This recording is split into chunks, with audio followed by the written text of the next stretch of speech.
Good evening. Before we begin, a word of caution. The case I'm about to share is deeply disturbing, involving extreme violence. Viewer discretion is strongly advised. It is a story so harrowing that it has been said Netflix refused to make a movie about it. This is a case that, even for a seasoned follower of true crime, still makes my stomach drop. It's the story of 22-year-old Liesa Dodd from Alton, Illinois.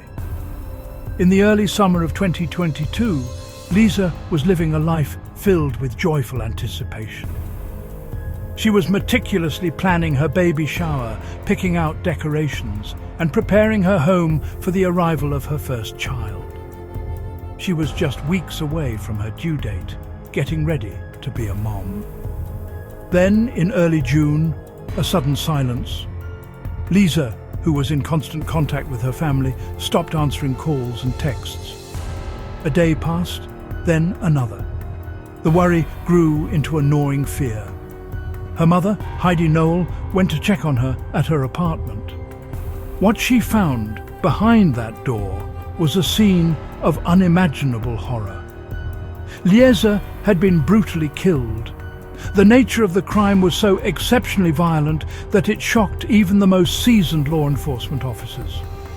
And she was 8 months pregnant. Her unborn baby, a girl she planned to name Eliana, did not survive. The community was left stunned and heartbroken. This wasn't just one life stolen, it was two, a mother and her child, taken on the cusp of their new life together. The investigation moved swiftly. Police identified a primary suspect, Liesa's ex-boyfriend, 22-year-old D'Andrea Holloway. The pair had an on-again, off-again relationship. Through phone records and witness statements, investigators confirmed he was the last person known to be with her. Just days later, Holloway was taken into custody in the nearby town of Gillespie after a series of public disturbances, including an attempt to steal a bicycle, which brought him to the attention of local police.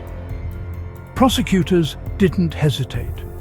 Holloway was charged with a litany of crimes, reflecting the heinousness of his actions. 2 counts of first-degree murder for Liesa, and 2 counts of intentional homicide of an unborn child for baby Eliana. But the charges didn't stop there. He also faced counts of dismembering a human body and concealment of a homicidal death. The Madison County State's attorney called it one of the most brutal and horrific crimes his office had ever seen. From there, the case moved into the slow, methodical churn of the court system. There were hearings, motions, and multiple psychological evaluations to determine if Holloway was mentally fit to stand trial. It's the slow grind of the system, inching towards a resolution. Holloway remained in jail on a multi-million-dollar bond, facing a sentence of life in prison if convicted. Liesa's family, meanwhile, channeled their grief into honoring her memory and the baby she was so excited to meet.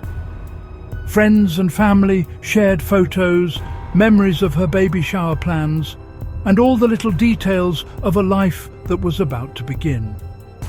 The grief was a heavy, suffocating blanket, but the outpouring of community support was a small light in the darkness. Cases like this remind me why timelines matter. Because behind every headline is a person with plans, texts, playlists, and people who love them. Liesa wasn't just a victim. She was a daughter, a friend, and a soon-to-be mum, full of hope. If you or someone you know is feeling unsafe in a relationship, please don't hesitate to reach out. Check in on them. Save the number for a local hotline. Offer a safe ride, or simply keep a door open. These small acts of kindness and awareness can change the entire path of a day. I will continue to follow this case closely and will share any significant updates as they become public. Hug your people, stay safe, And remember Lisa and her baby, Eliana. Please subscribe to my channel. Thank you.